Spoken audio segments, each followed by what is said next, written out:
Good morning students. Welcome to MKH video series.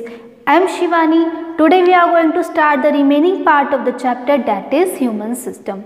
In the last video we had discussed about the human system, respiratory system, and in the respiratory system we had discussed lower respiratory system, upper respiratory system. Now we have to discuss respiratory muscles. Now let's start with the respiratory muscles. What is the meaning of the respiratory muscles? Before starting with the respiratory muscles, we have to learn about this. Thoracic cage. What is the meaning of the thoracic cage? This is the backbone, ठीक है, जो हमारे back side में present रहती है, बहुत लंबी सी होती है, उसको हम क्या बोल रहे हैं? बैकबोन बोल रहे हैं। और यहाँ की साइड में हमारी कॉलर बोन्स प्रेजेंट रहती है। कॉलर बोन क्यों बोला? क्योंकि बिल्कुल जैसे कॉलर टिकी रहती है ना, उसी तरह से वो बोन्स भी टिकी रहती है, इसलिए उनको कॉलर बोन्स बोलते हैं, ठीक है। और यहाँ सेंटर में, यहाँ तक जो आपको जहाँ तक लाइंस फील हो रही है, यहाँ से लेके यहाँ तक बिल्कुल नीचे तक जो लाइंस फील हो रही है, इसको क्या बोल रहे हैं? स्टर्नम बोल रहे हैं। जो मतलब बैकबोन तो लंबी होती है, लेकिन ये बिल्कुल इतनी होती है, हमें बिल्कुल यहाँ तक फील होती है, ठीक है। इसको क्या बोला है? स्टर्नम बोला है। अब इस बैकबोन से और इस स्टर्नम से बहुत सारी ये लाइंस जॉइंट कर रखी है। ये लाइंस क्या है? इनको बोलते हैं रिब्स, मतलब इनके बीच में बहुत सारी रिब्स प्रेजेंट रहती है। जो ऊपर वाली रिब्स होती है उनको ट्रू रिब्स बोलते हैं, और जो नीचे वाली रिब्स होती है उनको फॉल्स रिब बोलते हैं। और ये जो दो रिब्स है, ये इस तरह से हवा में फ्लोट करती रहती है। हवा में तो नहीं, मतलब एक्चुअल में फ्री रहती है। इसका वन एंड फ्री रहता है। देखो बाकी सबके एंड इससे जॉइंट, किससे जॉइंट है? स्टर्नम से जॉइंट है। लेकिन इस फ्लोटिंग रिब्स के ये वाले जो एंड है, ये बिल्कुल फ्री हैं, इसलिए इनको क्या बोला है? फ्लोटिंग रिब्स बोला है, ठीक है। इसको बोलते हैं थोरेसिक केज। आपको पता है ये वाला हमारा क्या होता है? डायफ्राम होता है। डायफ्राम से नीचे की साइड एब्डोमिनल कैविटी है ना, और ऊपर की साइड थोरेसिक कैविटी। इस थोरेसिक कैविटी में कौन कौन आ गया? कॉलर बोन आ गई, इस तरह से कॉलर बोन होती है ना। और इसी में लंग्स आ गए, और लंग्स में मतलब हमारे पीछे बैक साइड में एक बैकबोन रहती है, और आगे की साइड में यहाँ तक क्या प्रेजेंट रहता है? स्टर्नम प्रेजेंट रहता है। फिर स्टर्नम और इस बैकबोन से ये स्ट्रक्चर्स बनी होती है। ये स्ट्रक्चर्स को क्या बोला है? रिब्स बोला है, ठीक है। और ये इधर से दो रिब्स फ्लोटिंग में है, इधर से भी दो रिब्स फ्लोटिंग में है, ठीक है। और यहाँ हमारे सेंटर में क्या प्रेजेंट रहता है? लंग्स प्रेजेंट रहता है। इधर वाली साइड लंग्स होते हैं, और बिल्कुल इधर हार्ट होता है ना। ये सब किस में होता है? थोरेसिक कैविटी में होता है। हमने रेस्पिरेशन देख लिया, और अब हम देखने वाले हैं रेस्पिरेटरी मसल्स। तो एक्चुअल में रेस्पिरेटरी मसल्स क्या है? The muscles help to change the volume of thoracic cage, so lungs expand और रिलैक्स। एक्चुअल में रेस्पिरेटरी मसल्स किस में हेल्प करते हैं? लंग्स के एक्सपेंशन में और रिलैक्सेशन में। कैसे? ये डायफ्राम है, ठीक है। जब डायफ्राम ये रिलैक्स होता है तो ये डोम शेप में होता है। कौन से शेप में? डोम शेप में। लेकिन जब ये कॉन्ट्रैक्ट करता है तो ये इस तरह से है अभी, ठीक है। कॉन्ट्रैक्ट होने के बाद ये कुछ इस तरह से हो जाता है। इस तरह से होने का मतलब ये कैसा हो गया? अब ये हो गया कॉन्ट्रैक्शन फॉर्म आ गई इसकी। और रिलैक्सेशन फॉर्म कैसे होती है? इस तरह से, ठीक है। जब ये इस तरह से होगा तो इसके ऊपर थोरेसिक कैविटी का जो रीजन है वो कम हो जाएगा, यानी वॉल्यूम उसकी कम हो जाएगी। जब ये कॉन्ट्रैक्ट करेगा तो वॉल्यूम बढ़ जाएगी, ठीक। तो ये इस तरह से कॉन्ट्रैक्ट कब करेगा? जब हम एयर को क्या करते हैं? एक्सहेल करते हैं, ठीक है। और इनहेल करेंगे तो डायफ्राम फ्लैट कंडीशन में आ जाएगा। तो रेस्पिरेटरी मसल क्या हो गई? The muscle help to change the volume of thoracic cage. जब ये कॉन्ट्रैक्शन कर रहा है, डायफ्राम कॉन्ट्रैक्शन और रिलैक्सेशन को शो कर रहा है, तो ये जो थोरेसिक कैविटी है इसकी वॉल्यूम में क्या आ रहे हैं? कभी इसकी वॉल्यूम इंक्रीज हो रही है, कभी इसकी वॉल्यूम डिक्रीज हो रही है। जैसे यहाँ पे मैंने कॉन्ट्रैक्शन का बताया, जब कॉन्ट्रैक्शन होगा तो ये इस फॉर्म में आ जाएगा। इस फॉर्म में आने के बाद ऊपर वाला जो रीजन है, ऊपर वाले की वॉल्यूम बढ़ गई। ऊपर वाला रीजन कौन सा था? Thoracic cavity. लेकिन जब ये रिलैक्सेशन फॉर्म में आया तो ऊपर वाली थोरेसिक कैविटी की वॉल्यूम डिक्रीज हो गई। तो ये किस में काम आ रहा है? Change the volume of thoracic cage so that lungs expand और रिलैक्स। और इसी की वजह से जो लंग्स है वो एक्सपेंड और रिलैक्स कर पाते हैं, ठीक है। Due to it air goes outside, और इसी की वजह से हम रेस्पिरेशन को शो कर पाते हैं। रेस्पिरेशन किसको बोलते हैं? एयर का इनसाइड और आउटसाइड एक्सचेंज होना रेस्पिरेशन होता है, तो ये रेस्पिरेशन में कौन हेल्प करता है? रेस्पिरेटरी मसल्स, ठीक है। थोरेसिक कैविटी की वॉल्यूम इंक्रीज और डिक्रीज में और लंग के एक्सपेंशन और रिलैक्सेशन में भी कौन हेल्प करता है? Respiratory muscles. So they known as respiratory muscles. Okay, next देखिए रेडियल मसल्स। जब मैंने आपको वो सिस्टम पढ़ाया था रेस्पिरेटरी सिस्टम का, उसमें मैंने 3 पॉइंट लिखे थे, lower, upper and respiratory muscles. Respiratory muscles को मैंने फर्दर 2 पार्ट्स में डिवाइड किया था, that is radial muscles and intercostal muscles. इसको भी मैंने 2 पार्ट्स में डिवाइड किया था, internal intercostal muscles and external intercostal muscles, ठीक है। अभी हम किसके बारे में रीड आउट कर रहे हैं? रेडियल मसल्स के बारे में, ठीक है। So what is the meaning of the radial muscle? Diaphragm responsible for the respiration. यही हमने देख लिया है रेस्पिरेटरी मसल्स किस में हेल्प करती हैं? डायफ्राम के एक्सपेंशन और कॉन्ट्रैक्शन में, रिलैक्सेशन और कॉन्ट्रैक्शन में, ठीक है। Diaphragm responsible for the respiration. जब डायफ्राम का कॉन्ट्रैक्शन और रिलैक्सेशन होगा तभी तो ये किस में हेल्प करेगा? रेस्पिरेशन में करेगा। कॉन्ट्रैक्शन कब होगा इसका? इस तरह से कॉन्ट्रैक्शन कब होगा? जब ये एयर को एक्सहेल करेगा, एयर को इनहेल करेगा। और ये इस तरह से रिलैक्स फॉर्म में कब आएगा? जब ये एयर को एक्सहेल करेगा, ठीक है। तो देखिए diaphragm responsible for the respiration, skeletal muscle present in it. अब डायफ्राम ये अप एंड डाउन किस वजह से होता है? कभी ये ऊपर और कभी नीचे, कभी ये रिलैक्स फॉर्म में, कभी ये कॉन्ट्रैक्ट फॉर्म में। तो ये किसकी वजह से होता है? क्योंकि इसके अंदर मसल्स प्रेजेंट रहती है। उस मसल्स का नाम क्या है? Skeletal muscles. ये मसल्स क्या होती है? जो अपने आप मूव करती है। तो अपने आप मूव करने की वजह से ही ये जो डायफ्राम है ये कॉन्ट्रैक्शन और रिलैक्सेशन को शो करता है। This is known as radial muscles.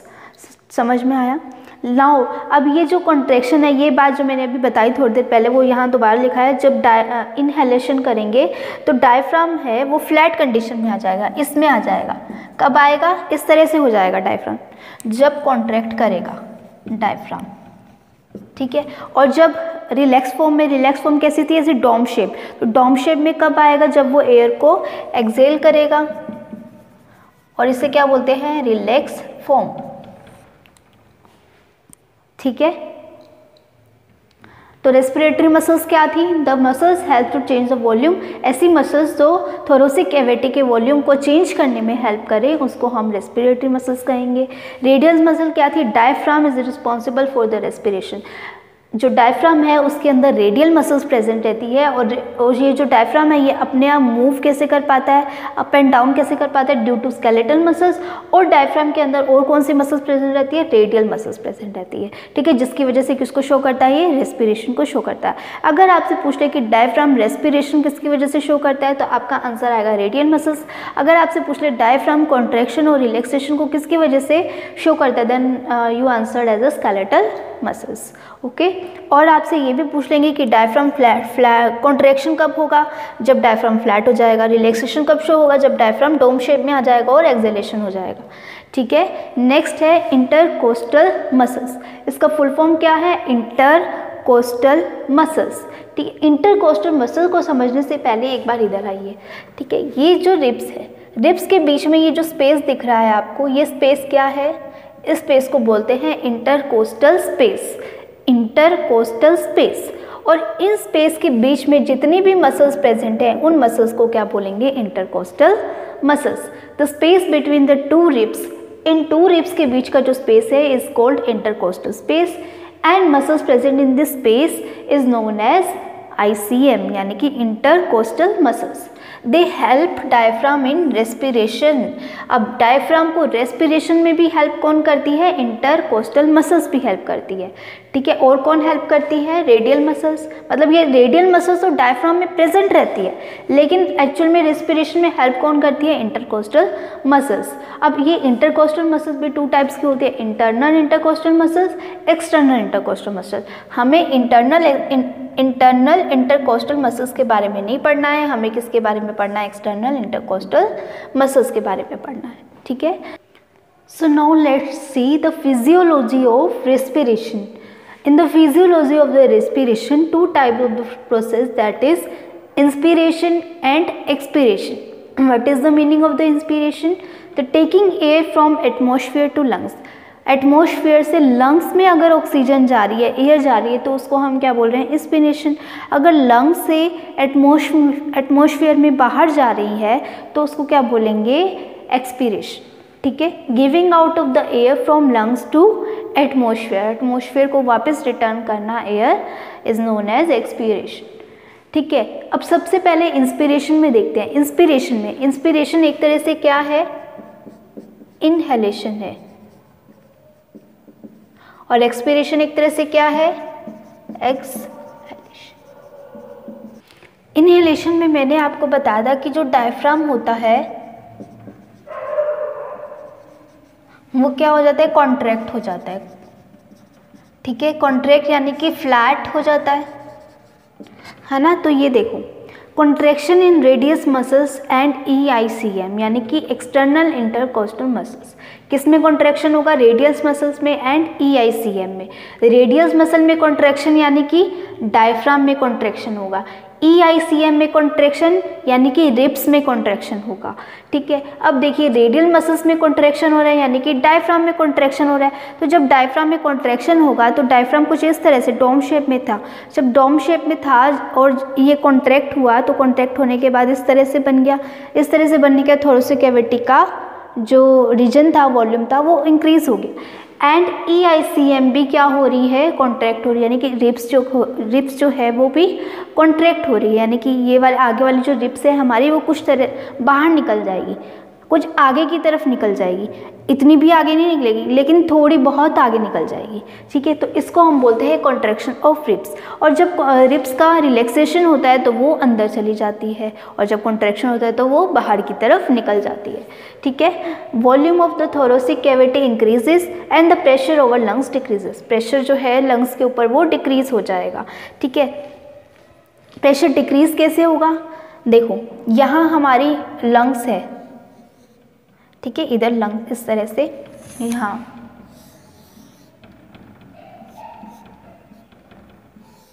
है ना, इस तरह से हमारे लंग्स प्रेजेंट है। अब लंग्स के यहाँ नीचे क्या है, डायफ्राम है, और इधर क्या है, रेडियल मसल्स है। ठीक है, रेडियल मसल्स नहीं, EICM और इंटरकोस्टल मसल्स है। अब देखो यहाँ से भी इसको, जब ये रिलैक्स फॉर्म में होगा डायफ्राम, तो यहाँ से इसको प्रेशर मिल रहा है क्योंकि ये ऊपर की तरफ हो गया, यानी लंग्स से बिल्कुल टच कर रहा है ना। तो यहाँ से इसको प्रेशर मिल रहा है, यहाँ से भी इसको प्रेशर मिल रहा है। कैसे, इंटरकोस्टल मसल यानी जिसे हम रिब्स बोल रहे हैं, रिब्स इसको प्रेशर दे रही है, यहाँ से भी रिब्स दे रही है, और यहाँ से भी जो ऊपर ये जो रिब्स वगैरह थी, मतलब पूरा उसका केज बना हुआ था रिब्स का। ठीक है, तो चारों ओर से इसको क्या मिल रहा है, प्रेशर मिल रहा है। किस फॉर्म में, रिलैक्स फॉर्म में, इसलिए इसकी थोरेसिक कैविटी की वॉल्यूम भी डिक्रीज हो गई, उसके ऊपर प्रेशर भी ज़्यादा है। ठीक है, अब जैसे ये कॉन्ट्रैक्ट हो गया यानी कि नीचे आ गया, अब ये इस शेप में आ गया, तो और इंटरकोस्टल मसल्स थी वो भी क्या चली गई, पीछे चली गई, मतलब वो भी रिलैक्स हो गई।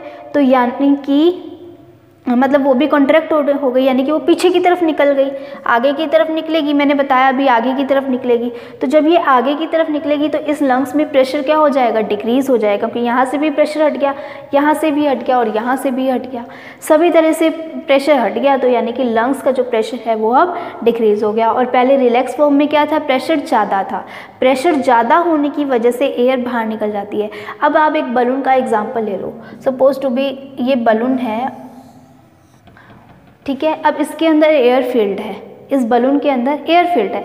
अब जैसे ही आप इसके ऊपर प्रेशर लगाओगे बलून के ऊपर, तो बलून की जितनी भी एयर है वो बाहर निकल जाएगी, यानी कि एयर क्या हो गई, एक्सहेल हो गई बाय अप्लाइंग प्रेशर। लेकिन जैसे ही हम प्रेशर को छोड़ते हैं, अब बलून को हमने छोड़ दिया, तो इसके अंदर से क्या एयर निकलेगी, नहीं निकलेगी। एयर कब निकल रही थी, जब हम प्रेशर लगा रहे थे तब एयर बाहर निकल रही थी, और जैसे ही हमने प्रेशर रिलीज़ किया वैसे ही एयर बाहर निकलना बंद हो गई। तो सेम यहाँ होता है। अब जैसे ये किस फॉर्म में है, इस रिलैक्स फॉर्म में, जब ये रिलैक्स फॉर्म में होगा तो यहाँ से क्या लग रही है, प्रेशर लग रहा है। अब प्रेशर लग रहा है इसका मतलब एयर बाहर की तरफ निकलेगी। तो यहाँ देखो रिलैक्स फॉर्म में मैंने यही लिखा हुआ है कि यहाँ क्या होता है, एक्सहेलेशन होता है। और एक्सहेलेशन क्यों होता है, क्योंकि यहाँ प्रेशर लग रहा है, तो लंग से एयर बाहर जाएगी। अब ये जब कॉन्ट्रैक्ट फॉर्म में आ गया, इस फॉर्म में आ गया, ठीक है, फ्लैट शेप में। तो क्या इसके ऊपर प्रेशर लग रहा है? नहीं लग रहा प्रेशर। जब प्रेशर नहीं लग रहा तो क्या एयर बाहर जाएगी? नहीं जाएगी, बल्कि बाहर से अंदर की तरफ आएगी। तो इसको क्या बोलते हैं? इनहेलेशन बोलते हैं। और बाहर से अंदर की तरफ क्यों आई? क्योंकि जो थोरेसिक कैविटी थी उसमें वॉल्यूम बढ़ गई। वॉल्यूम बढ़ गई यानी कि उसके अंदर एयर अब आ सकती है। वॉल्यूम भी बढ़ गई प्लस प्रेशर भी डिक्रीज हो गया, तो यानी एयर अंदर आ सकती है। लेकिन इस केस में जो वॉल्यूम थी वो भी कम हो गई और प्रेशर भी बढ़ गया, तो इसलिए यहाँ एयर बाहर निकल जाएगी। ठीक है, तो अब यह आपको इजीली समझ में आ गया होगा कि volume of thoracic cavity increases, pressure over lungs decreases. इसमें देखो एक्सपीरेशन में giving out of air from lungs to atmosphere, lungs से एटमॉस्फेयर में वापस कहाँ चली जाएगी? एयर चली जाएगी। और किस फॉर्म में जाएगी? रिलैक्स फॉर्म में जाएगी। क्यों जाएगी? क्योंकि ये डॉम शेप में हो जाता है। डॉम शेप में होने की वजह से इसके ऊपर प्रेशर ज़्यादा लगेगा, प्रेशर ज़्यादा लगेगा तो एयर बाहर निकल जाएगी। Relaxation in radial muscles and EICM, radial muscle यानी डायफ्राम में रिलैक्सेशन होगा, यानी कि फिर से डॉम शेप में आ जाएगा। रिब्स मूव इनसाइड, और जो रिब जो बाहर निकली हुई है वो कहाँ चली जाएगी? अंदर चली जाएगी। ठीक है, और यानी कि जो लंग्स में जो एयर थी वो कहाँ चली गई? एटमॉस्फेयर में चली गई। तो air goes outside from the lungs. अब ये देखिए ये ब्रीथ रेट निकाली हुई है। तो एक्टिव प्रोसेस में 2 सेकेंड, मतलब इस प्रोसेस को होने में 2 सेकेंड लगते हैं, इस प्रोसेस को होने में 3 सेकेंड लगते हैं। टोटल किया 5 सेकेंड। 1 मिनट में 60 सेकेंड होते हैं। 60 डिवाइडेड बाई 5 हमारे पास आ गया 12 पर मिनट, यानी कि हमारी जो ब्रीथ रेट है वो कितनी है? 12 पर मिनट। ठीक है, so this is about the physiology of respiration. And next जो हमारा है, इस रेस्पिरेशन में भी 2 लेवल्स और हैं, that is external respiration and internal respiration. अब ये एक्सटर्नल रेस्पिरेशन क्या है और इंटरनल रेस्पिरेशन क्या है? When the gas exchanges between the alveoli and blood flowing in capillaries due to the difference in partial pressure. This is the alveoli है ना, और दिस इज द कैपिलरी। इन दोनों में गैसेस का एक्सचेंज होना क्या होता है? External respiration. और ये एक्सचेंज किसकी वजह से होता है? पार्शियल प्रेशर के डिफरेंस की वजह से। ठीक है, तो ये हो गया एक्सटर्नल रेस्पिरेशन। नेक्स्ट है इंटरनल रेस्पिरेशन। इंटरनल रेस्पिरेशन क्यों होता है? Due to exchange in blood flowing in capillaries and tissue. Gas exchange होता है टिश्यू के बीच में एंड कैपिलरीज के बीच में, जिसके अंदर ब्लड फ्लो कर रहा है। इन दोनों के बीच में गैसेस का exchange is known as internal respiration. और ये किसकी वजह से होता है? ये होता है डिफ्यूजन की वजह से। डिफ्यूजन का मतलब क्या होता है? देखो, डिफ्यूजन का मतलब होता है कोई भी सब्सटेंस है वो हाई कंसंट्रेशन से लो कंसंट्रेशन की तरफ मूव कर रहा है, तो उसको हम डिफ्यूज़न बोलते हैं। अब इसको याद करने का तरीका क्या है कि डिफ्यूज़न में हाई कंसंट्रेशन से लो कंसंट्रेशन की तरफ कोई भी लिक्विड है, चाहे वो गैस है, वो कहाँ जाएगी? लो कंसंट्रेशन में जाएगी, हाई कंसंट्रेशन से। ठीक है, तो जो फूड होता है, गरम फूड है, उसमें फ्यूम्स निकलती हैं, मतलब बहुत अच्छी प्लीजेंट सी स्मेल आती है। तो प्लीजेंट सी स्मेल कहाँ आ रही है? जब आप बिल्कुल खाने के पास में जाओगे वहाँ सबसे ज़्यादा आएगी, लेकिन जैसे जैसे आप फूड से दूर जाते जाओगे तो कम होती जाएगी, है ना। तो जहाँ स्मेल ज़्यादा है उसको हमने बोल दिया हाई कंसंट्रेशन, और हम दूर जा रहे हैं तो यानी कि लो कंसंट्रेशन। जो स्मेल है वो हाई कंसंट्रेशन से कहाँ जा रही है? लो कंसंट्रेशन की तरफ जा रही है। इसी को हम डिफ्यूज़न बोलते हैं। तो डिफ्यूज़न यहाँ टिश्यूज़ और कैपिलरी के बीच में क्यों हो रहा है? मतलब गैसेस का एक्सचेंज क्यों हो रहा है? बिकॉज ऑफ द डिफ्यूज़न, क्योंकि एक में कंसंट्रेशन ज़्यादा है और एक में कंसंट्रेशन लो है, इसलिए गैसेस का एक्सचेंज हो रहा है। ठीक है, एंड अब ये टिश्यूज से गैसेस कहाँ चली जाएगी? कैपिलरी में चली जाएगी, क्योंकि टिश्यूज में कैपिलरी से टिश्यूज में चली जाएगी। कैपिलरी में जो कंसंट्रेशन है वो कैसी है? हाई है, और टिश्यूज में लो है। तो यहाँ हाई से लो कंसंट्रेशन में जा रही है, इसका मतलब डिफ्यूजन हो रहा है। तो due to diffusion gases exchange between the capillaries and tissues is known as internal respiration. जब ये यहाँ गैसेज चली गई टिश्यूज में, तो यहाँ ये क्या करेगा? ऑक्सीजन मिल गई टिश्यूज को। टिश्यूज में क्या प्रेजेंट रहते हैं? सेल्स प्रेजेंट रहते हैं। अब सेल्स क्या करेंगे? इस ऑक्सीजन को यूज़ करके फूड को ऑक्सीडाइज कर देंगे और एनर्जी प्रोड्यूस करेंगे। यही तो हमने रेस्पिरेशन में पढ़ा था। रेस्पिरेशन में क्या पढ़ा था? जो ब्लड है वो ब्लड ऑक्सीजन को या एयर को सेल तक ले जाएगा, और सेल उस एयर को यूज़ करेगा, यूज़ करके एनर्जी प्रोड्यूस करेगा और फूड को क्या कर देगा? ऑक्सीडाइज कर देगा। सो यही काम यहाँ हो रहा है। ये किसका काम है? इंटरनल रेस्पिरेशन का। और एक्सटर्नल रेस्पिरेशन का बता दिया मैंने क्या काम है कि gases exchange between the alveoli and the capillaries is known as external pressure due to the difference in the partial pressure. Okay, so this is all about the physiology of respiration.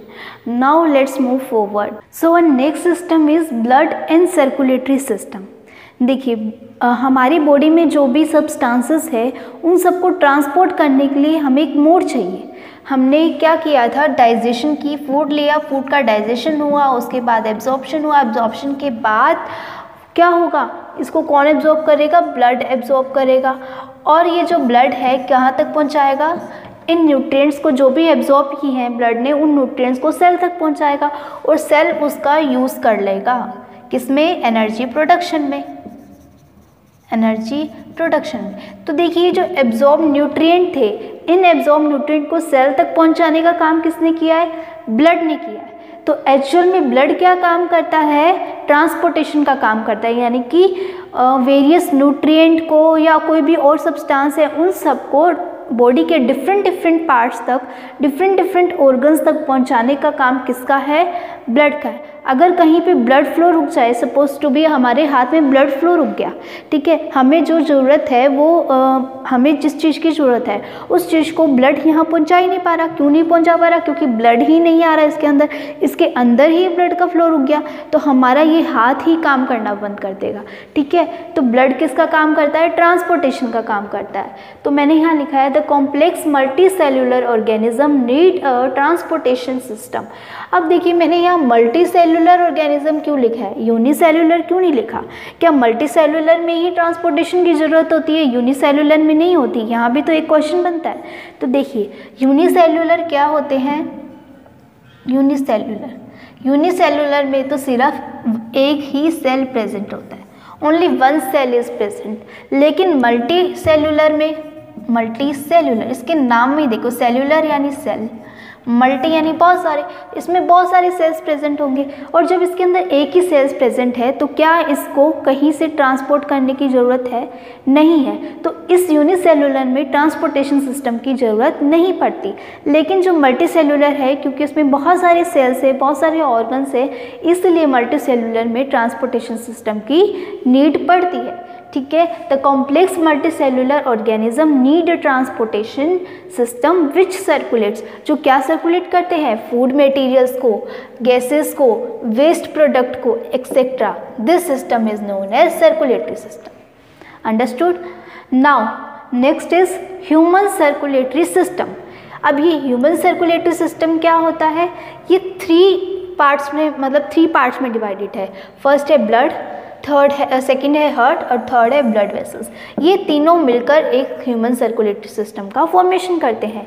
देखिए blood क्या है? एक circulatory fluid है। अब इन nutrients को various part तक पहुंचाने के लिए किसी ना किसी लिक्विड की ज़रूरत है। फ्लूइड एक्चुअल में क्या होता है? लिक्विड होता है। अगर ये एब्जॉर्ब न्यूट्रिएंट, कोई भी न्यूट्रिएंट है, कोई भी सब्सटेंस है, उनको वन पोजीशन से अनदर पोजीशन में पहुंचाने का काम कौन करता है? लिक्विड ही तो करता है। Suppose this is the water, water में इस साइड में कोई चीज़ पड़ी है, हमें इसको यहाँ तक पहुँचाना है, तो हम क्या करेंगे? इसमें और वाटर डाल देंगे, है ना, या फिर हम इस पानी को थोड़ा सा हिलाएंगे। इस पानी को जैसे ही हिलाएंगे तो ये पानी फ्लो करने लग जाएगा। पहले पानी स्टेबल था, अब जैसे ही हमने इसको थोड़ा सा हिलाया तो ये फ्लो करने लग गया। जब ये फ्लो करेगा तो ये धीरे धीरे ये जो मटेरियल है या सब्सटेंस है वो धीरे धीरे मूव करके यहाँ आ जाएगा। तो यानी ये फ्लो किसके कारण हुआ? इस वाटर के कारण हुआ। इसका फ्लो, सब्सटेंस का फ्लो किसके कारण हुआ? वाटर के कारण हुआ। तो वाटर कैसा है? लिक्विड है, यानी कि फ्लूइड है। तो यानी कि किसी भी सब्सटेंस को वन पोजीशन से अनदर पोजीशन में पहुँचाने का काम या फ्लो करवाने का काम कौन करता है? लिक्विड करता है, फ्लूइड करता है। तो ब्लड किसका काम कर रहा है? फ्लूइड का, which help in the transportation. ठीक है, नेक्स्ट, अब ब्लड को अलग अलग सिस्टम तक पहुंचाने के लिए पाइपलाइंस तो चाहिए। ठीक है, ब्लड को डिफरेंट पार्ट्स तक पहुंचाने के लिए क्या चाहिए? पाइपलाइंस चाहिए। अब इन पाइपलाइंस को क्या बोलते हैं? इन पाइपलाइंस को बोलते हैं blood vessels. Blood vessel, these are the pipelines as a flow. Okay, next, अब देखिए पाइपलाइन पहुंचा दी हमने, हमने सेल तक पहुंचा दी थ्रू पाइपलाइंस। अब इसको रेगुलेट भी तो करना होगा, यानी कि जो भी सब्सटेंस है उसको रेगुलेट करना होगा, उसका प्रेशर को मेंटेन करना होगा।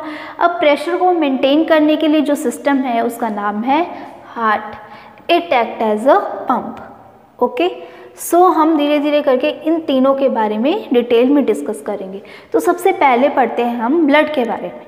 ओके, तो blood is a liquid connective tissues, जो हमने स्टार्टिंग में चैप्टर के स्टार्टिंग में एक चार्ट बनाया था, दैट इज सेल, बहुत सारे सेल्स मिलकर क्या बना रहे थे, ऑर्गन्स बना रहे थे, टिश्यूज बना रहे थे, टिश्यूज ऑर्गन्स, इस तरह से हमने एक सेल वो चार्ट बनाया था। उस चार्ट में ये ब्लड कहाँ आता है, उस चार्ट में ब्लड आता है टिश्यूज में, यानी कि ब्लड एक क्या है, टिश्यूज है। It helps in transportation of nutrient, gas and excretory substance, यानी कि वेस्ट सब्सटेंसेस। pH is 7.4। हमने चैप्टर 5 में रीड किया था कि pH अगर 7 हो तो वो कैसा होता है, न्यूट्रल होता है। 7 से ज़्यादा हो तो वो एल्केलाइन हो जाता है, यानी कि बेसिक हो जाता है। अगर 7 से कम हो तो वो एसिडिक हो जाता है। अब यहाँ इसकी ब्लड की pH कितनी है, 7.4, यानी कि जो हमारा ब्लड है वो कैसा है, स्लाइटली एसिडिक, स्लाइटली बेसिक होता है। बेसिक को हम एल्केलाइन भी बोल सकते हैं। ठीक है, ब्लड फॉर्मेशन, अब ये जो ब्लड का फॉर्मेशन है कहाँ होता है, रेड बोन मैरो में। कहाँ होता है, रेड बोन मैरो में। But in the embryo stage liver and spleen forms the blood. अगर हम अडल्ट एज में है तो हमारे ब्लड का फॉर्मेशन कहाँ होगा, रेड बोन मैरो में। But if we are in embryo stage, यानी कि newborn stage, newborn baby है ना, then the blood formation take place in the liver and the spleen form, spleen. Okay, these two form blood in the embryo stage, and in the adult age red bone marrow makes the blood. Okay. अब इस जो blood है ये हमारी body में around 5 litre store रहता है। अब ये जो ब्लड्स है इसको भी फर्दर 2 पार्ट्स में डिवाइड किया गया है, प्लाज्मा एंड सेल, जिसको हम कार्प्यूस्कल्स भी बोल सकते हैं। ठीक है, जो प्लाज्मा है वो एक तरह से क्या है, लिक्विड पोर्शन है। एक्चुअल में प्लाज्मा ही किसका काम करता है, जो ब्लड में क्या प्रेजेंट रहते हैं, प्लाज्मा और सेल्स, या जिसको हम कार्प्यूसल्स भी बोलते हैं। ठीक है, तो ब्लड में प्लाज्मा जो प्रेजेंट रहता है वो मोस्टली लिक्विड पोर्शन होता है। ब्लड का जो लिक्विड पोर्शन होता है वो किसकी वजह से होता है, हम बोल रहे थे कि ब्लड कैसा है, फ्लूइड है, तो वो फ्लूइडिटी किसकी वजह से आई है, प्लाज्मा की वजह से आई, क्योंकि एक्चुअल में प्लाज्मा क्या होता है, लिक्विड पोर्शन होता है। ठीक है, और यही किस में काम करता है, ट्रांसपोर्टेशन में यही काम आता है, कौन, प्लाज्मा। ठीक है, ब्लड का 55% प्लाज्मा होता है एंड 45% सेल्स होते हैं। ठीक है, इसको हम ग्रैन्युलर पोर्शंस भी बोलते हैं। ग्रैन्युलर पोर्शन यानी कि जिस पे दाने दाने से रहते हैं ना, उसको हम ग्रैन्युलर पोर्शन बोलते हैं। ठीक है, अब ये जो प्लाज्मा है इसके अंदर भी थ्री सब्सटेंसेस आते हैं, water, organic substance and inorganic substance. जो वाटर है वो इस 55% का 32% प्रेजेंट रहता है, ऑर्गेनिक सब्सटेंस इस 55% का 8% और इनऑर्गेनिक सब्सटेंस पे 55% का 8% प्रेजेंट रहता है, किसमें, प्लाज्मा में, और प्लाज्मा किसमें, ब्लड में। अब ब्लड में ग्रैन्युलर पोर्शन भी होता है, तो ग्रैन्युलर पोर्शन कितने परसेंट है, 45%, जिसके अंदर RBC, WBC एंड प्लेटलेट्स भी प्रेजेंट रहते हैं। ठीक है, इन सब को हम डिटेल में 1 by 1 डिस्कस करेंगे इन द नेक्स्ट वीडियो। ठीक है, so further part of this video will be covered in the next video. In this video we had discussed about the blood circulatory system and respiratory muscles. ठीक है, I hope आपको अच्छे से समझ में आ गया कि ब्लड सर्कुलेटरी सिस्टम क्या है। ब्लड सर्कुलेटरी सिस्टम में हमने अभी तक ब्लड के बारे में पढ़ा है कि एक्चुअल में ब्लड क्या होता है, ब्लड के अंदर कौन कौन सी चीज़ें प्रेजेंट होती है, किस में हेल्प करता है। ठीक है, नेक्स्ट हमने रेस्पिरेटरी मसल्स में भी पढ़ा था कि रेस्पिरेटरी मसल्स कितने टाइप्स की होती है, रेडियल मसल्स होती है, इंटरकोस्टल मसल होती है, और डायफ्राम का जो मूवमेंट होता है अपवर्ड एंड डाउनवर्ड वो किसकी वजह से होता है, वो भी किसकी, रेडियल मसल्स की वजह से होता है और स्केलेटल मसल्स की वजह से होता है। ठीक है, so this is all about the video. Thank you so much for watching, have a nice day.